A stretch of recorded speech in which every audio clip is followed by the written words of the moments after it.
a meeting that could reshape the geopolitical landscape. A former central bank head recently traveled to London for discussions with King Charles and the British Prime Minister. Could this signal a new era in international relations?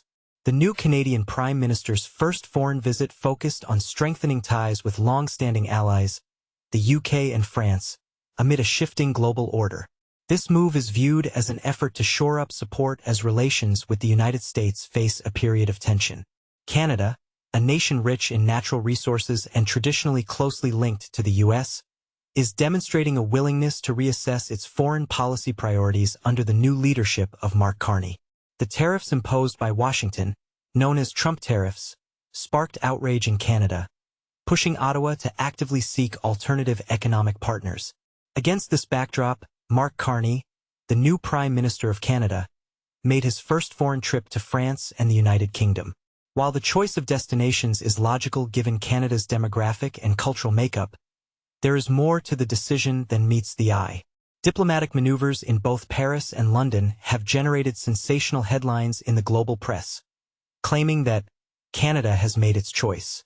As Carney's cabinet works to reduce Canada's dependence on the United States, his first visit to Paris and London takes on special significance.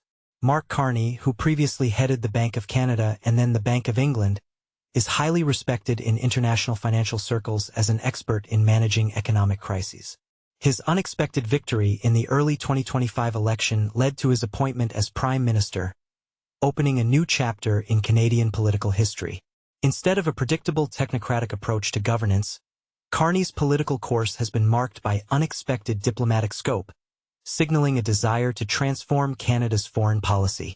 His approach to the complex relationship with the United States has been presented as a strategic chess game, requiring subtle calculation and foresight. Notably, Carney's first foreign visit was to Paris and London, rather than the traditional Washington, sparking widespread reaction in the international press. Headlines in global publications reported that the Canadian Prime Minister had neglected the established protocol of visiting the U.S.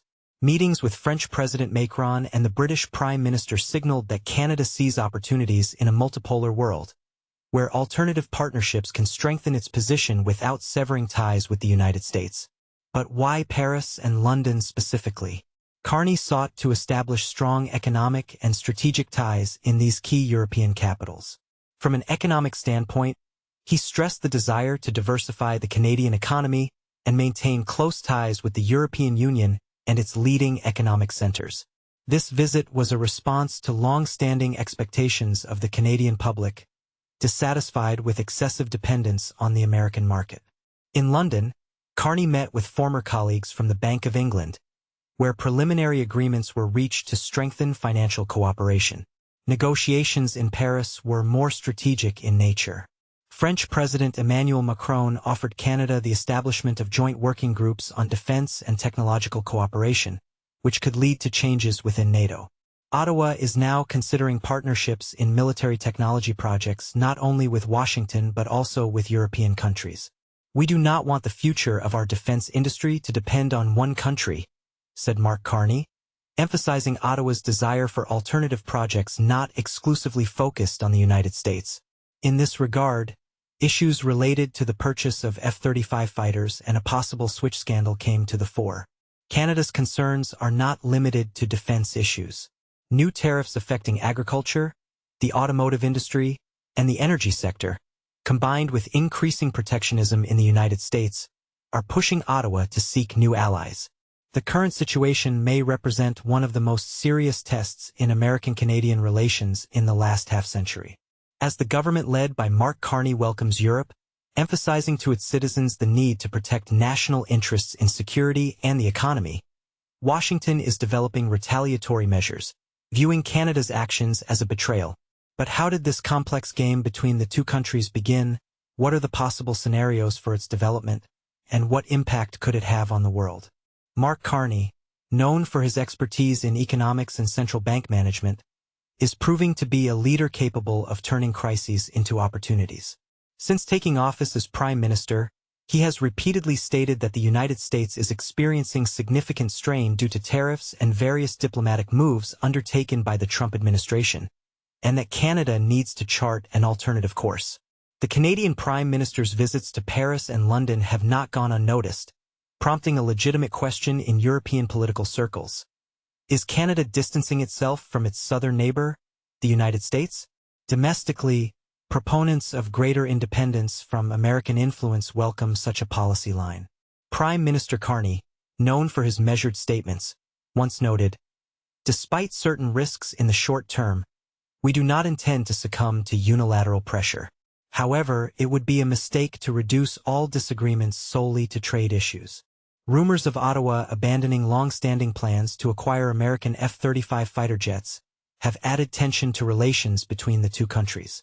The Carney government announced a review of the $13 billion contract for these aircraft, a tangible blow to Washington. The F-35, developed in close collaboration with NATO allies and other key partners, is a cornerstone of the collective defense concept promoted by the Pentagon. The potential cancellation of the Canadian project, already marred by corruption allegations, has caused serious concern in the American capital. This move could foreshadow deeper changes in the relationship between the two countries, traditionally considered close allies. Behind the scenes in military and political circles, persistent rumors circulate about a so-called kill switch in the F-35 software. Reportedly, the United States retains the ability to remotely disable key systems of these fighters, posing a difficult choice for foreign buyers.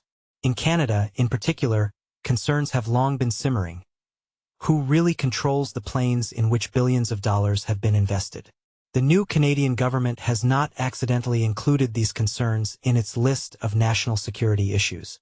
After all, if it is confirmed that the United States can disable Canadian F-35s at its discretion, whether in the heat of battle or in the event of diplomatic escalation, this would be a strong argument in favor of strengthening its own defense capabilities. The discussion about the kill switch has given additional weight to the Carney team's statement on the need to strengthen the national defense industry and reduce dependence on American rhetoric. At the same time, after Trump's re-election, the United States appears to have embarked on a course to strangle the vital arteries of the Canadian economy. Additional tariffs imposed by the American side are hitting key sectors: auto parts, agricultural products, and energy. While Washington explains its policy in terms of protection, Ottawa sees it as blatant coercion. Canadians should not tolerate such pressure, Carney said, stepping up efforts to develop European and Asian markets. His recent meetings with French President Macron and the British Prime Minister have resonated widely. According to information from Ottawa, preliminary agreements have already been reached on cooperation in the energy and defense sectors. Against the backdrop of discussions about Canada's possible withdrawal from the F-35 fighter project, it is suggested that this decision reflects a desire to switch to next-generation defense platforms developed in Europe. It is alleged that Carney is in confidential negotiations with leading defense companies in Germany and France regarding these projects. These diplomatic maneuvers indicate that Canada does not intend to completely turn away from the United States, but will not allow Washington to remain its only partner. Such a multi-vector policy, analysts believe, could exacerbate the already difficult relationship between the two neighboring states. Mark Carney's meeting with French President Emmanuel Macron took place in an atmosphere of restraint, leaving unanswered questions from journalists eager for comment. A joint press conference with British Prime Minister Keir Starmer also did not take place, fueling speculation in the corridors of the political elite.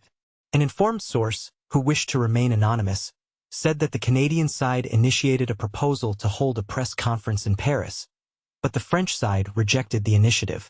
Keir Starmer, in turn, called Canada a true friend and reliable ally of Great Britain, but refrained from directly criticizing Donald Trump's statements about a possible annexation, while emphasizing Canada's sovereignty. Relations between our countries are historically strong, Starmer said at a meeting with Carney at the British Prime Minister's residence at 10 Downing Street, emphasizing the shared history, values, and monarch of the two sovereign allies. Mark Carney firmly rejected suggestions that he was seeking support from other countries to affirm Canadian identity. "We don't need outside support to affirm our sovereignty. We are sovereign," he stated, emphasizing Canada's confidence in its status as an independent state. President Macron emphasized that France reserves the right to protect its own interests and that disrespect towards partners is unacceptable. especially ahead of discussions on prospects for expanded cooperation. Without directly commenting on Trump's criticism of Canada, Macron noted that tariff wars inevitably lead to inflation and destabilize global production chains. In the current international environment, according to the French leader, the priority is to develop strategic initiatives with reliable and proven allies. In London, the head of the Canadian government, Carney, was welcomed by King Charles III at Buckingham Palace, where they met before talks with Prime Minister Starmer. The monarch, noting Carney's recent election victory, congratulated him, expressing confidence in his ability to defend Canada's interests. Carney, in turn, thanked him for the warm welcome and emphasized the importance of protecting the country's sovereignty.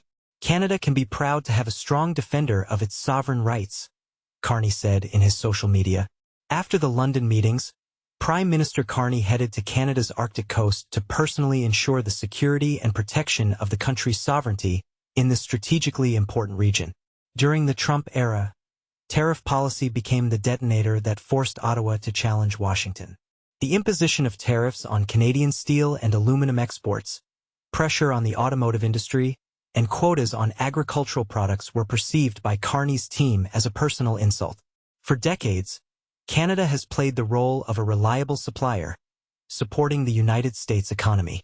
Oil and gas, mineral resources, lumber, and even high-tech components flowed continuously from north to south, fueling American industry, supplying raw materials to refineries, and filling store shelves. Now, Trump's hard line with its protectionist approach sounded like an ultimatum. We intend to corner Canada. Such a tone was unacceptable to Carney, who declared his readiness to seek alternative markets. Ottawa immediately took action. Plans to reorient energy exports to Europe, conclude new trade agreements with the European Union and the United Kingdom, and increase supplies of petrochemical products to Asian countries began to take shape. These steps were so decisive that they allowed people to say that Canada has made its choice. Canada demonstrates a firm intention to strengthen its sovereignty and expand its horizons of influence beyond the North American continent, extending into other oceanic spaces. Prime Minister Carney announced a desire for greater independence in defense policy, which was an unexpected signal to the United States, Canada's traditional partner in this area. For many years, Canada has actively participated in joint defense initiatives with the United States, including significant investments in the F-35 fighter program. However, recently, discussions have flared up in Ottawa regarding the potential vulnerability associated with these high-tech aircraft. Rumors have emerged that the United States may have the ability to remotely disable the functionality of the F-35, using some kind of switch in the software. This has raised concerns in the Canadian Department of National Defence. Is it worth continuing to invest billions in a project if the country cannot be sure of complete control over the aircraft it is paying for? In response to these concerns, the Carney government announced its unwillingness to continue participating in the F-35 project under the current conditions. According to the Canadian side, the United States does not show due seriousness to Canada's security concerns, even though American representatives have made no statements confirming the existence of such a threat. The prospect of Canada withdrawing from the F-35 program, voiced by high-ranking officials, became a disturbing signal for the United States. Such a step by a NATO member could seriously undermine the position of the American defense industry on the world stage. Against the backdrop of disagreements over the F-35, the Trump administration's tariff policy continued to cause discontent in Ottawa. The imposition of tariffs on steel and aluminum has made Canadian exports to the United States economically unviable. Additional restrictions on auto parts have created significant challenges for Canadian automotive companies. In response to Washington's accusations of protectionism, the Canadian side countered by pointing to the massive subsidies provided to American farmers, which Ottawa believes create unfair competition. This exchange of barbs has led to an escalation of tensions in relations between the two countries, which for many years have been characterized by stability and good neighborliness. We are ready to negotiate on all issues: agriculture, automotive, energy, said Mark Carney, but we are not prepared to concede under the pressure of unilateral measures. Statements about a willingness to expand trade horizons with Asia and Europe, made in response to the unpredictability of U.S. policy, have caused considerable anxiety in American political circles. However, it is not only economic issues that are creating tension between the northern neighbors. Canada's strategic security is becoming an increasingly important topic of discussion. The Arctic, as it becomes ice-free, opens up new trade routes but also attracts the close attention of the United States, which seeks to strengthen its position in the region. Canada, in turn, resolutely asserts its sovereignty over these territories, rejecting any attempts at external pressure. Ottawa's concerns about U.S. interest in the country's northern territories have been brewing for a long time, but the Trump administration's actions have taken them to a new level, turning them into a matter of national security. Accusations of the potential for remote shutdown of F-35 systems and other defense projects have sparked fears that the huge sums invested in defense could be rendered useless in a critical moment due to U.S. interference. These sentiments are fueling Canada's desire for greater independence in the defense sphere.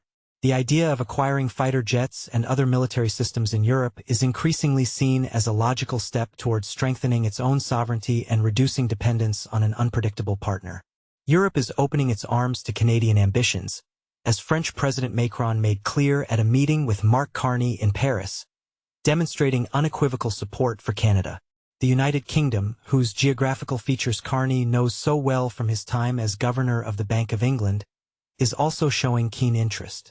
London, seeking to strengthen global partnerships after Brexit, appears ready to enter into new trade and defense agreements with Canada. This alliance opens up the possibility for Canada to diversify its economy, reduce its dependence on the U.S., and gain access to advanced European technologies, which is particularly important for strengthening its defense capabilities. In the United States, however, concern is growing. As if the tensions with Mexico and China were not enough, now Canada is also demonstrating a desire to move closer to Europe. The Trump administration may see this as a challenge and attempt to bring Canada back into its orbit of influence. It is possible that new retaliatory tariffs, additional import restrictions, or logistical barriers to Canadian goods will appear on the agenda. However, Ottawa says it is ready to give an even tougher response. Unleashing a trade war between the two countries could seriously damage both economies. Canadian-American trade ties, which seemed unshakable, are today undergoing serious trials, threatening disruptions in the supply of vital goods. The U.S. energy sector and automotive industry, where dependence on Canadian partners is very significant, could be particularly vulnerable. Canadian businesses are also not immune to losses, risking losing access to the huge American market. In this complex situation, Carney, like an experienced strategist, is inviting Washington to unpredictable negotiations, raising the question of whether both sides are willing to damage their own economies. However, there are also alarming voices in Canadian political circles. Opposition politicians warn against excessive self-confidence, saying that bringing U.S.-Canadian relations to a boiling point could trigger a recession in the short term. Despite these concerns, public opinion polls show a growing rejection of dictates from the southern neighbor. The recent tariff increase was the last straw, causing many Canadians to feel that the limit of their patience has been reached. Carney, however, exudes confidence, stating his readiness for any crisis. He believes that his experience in the central bank will allow him to manage the situation effectively. Moreover, he sees the expansion of trade relations with Europe and Asia as an opportunity to strengthen Canada's economy in the long term by diversifying sales markets and reducing dependence on a single partner. He built his rhetoric around the trinity of sovereignty, security, and economic diversification, turning these concepts into something of a political slogan. A special place in this strategy is occupied by the situation surrounding the F-35 fighter jet. This project was perceived not only as an element of defense power, but also as a visible embodiment of allied relations with the United States. When such a significant partner as Canada refuses to participate in the project, fearing that at a critical moment it will simply be disconnected from the system, it casts a shadow of doubt on the entire system of alliance with the United States. The logical question arises: won't we find ourselves in a similar situation? Such a development of events could seriously undermine trust within the North Atlantic Alliance. European countries may wonder, are we not exposed to the same risk? In Washington, The F-35 is positioned as a connecting link designed to strengthen the unity of the Western world.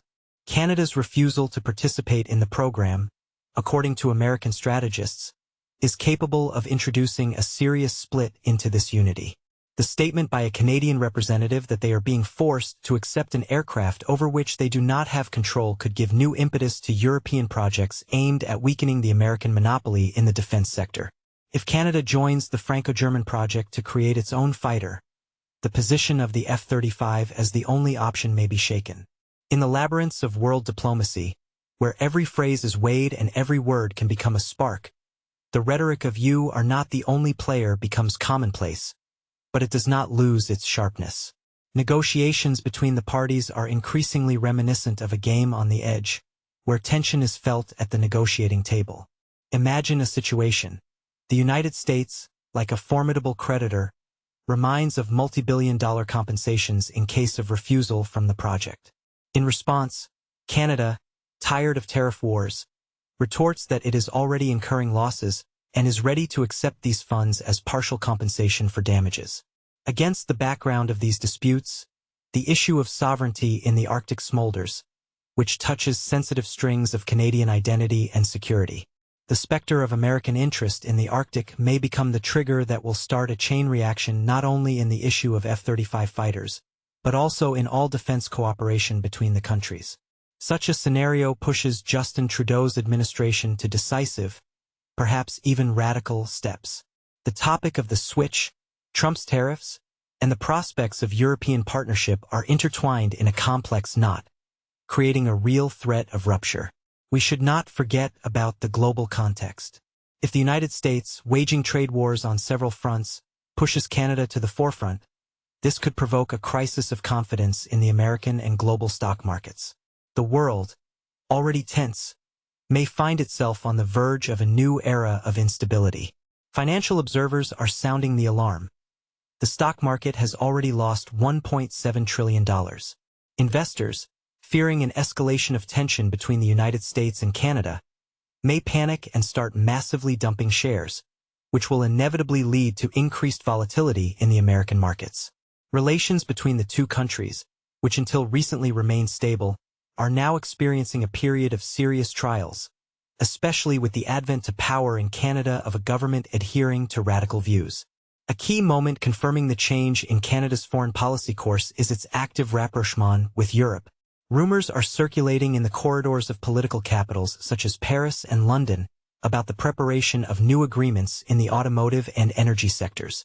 The United Kingdom, seeking to strengthen its position after leaving the EU, is interested in the early conclusion of trade agreements with Canada. France, in turn, is discussing with Canadian partners joint projects in the field of defense technologies and cybersecurity. The European Union is also showing interest in deepening cooperation, planning to increase purchases of liquefied natural gas from Canada in order to reduce its dependence on Russian energy. An intriguing picture is emerging on the political map of the world.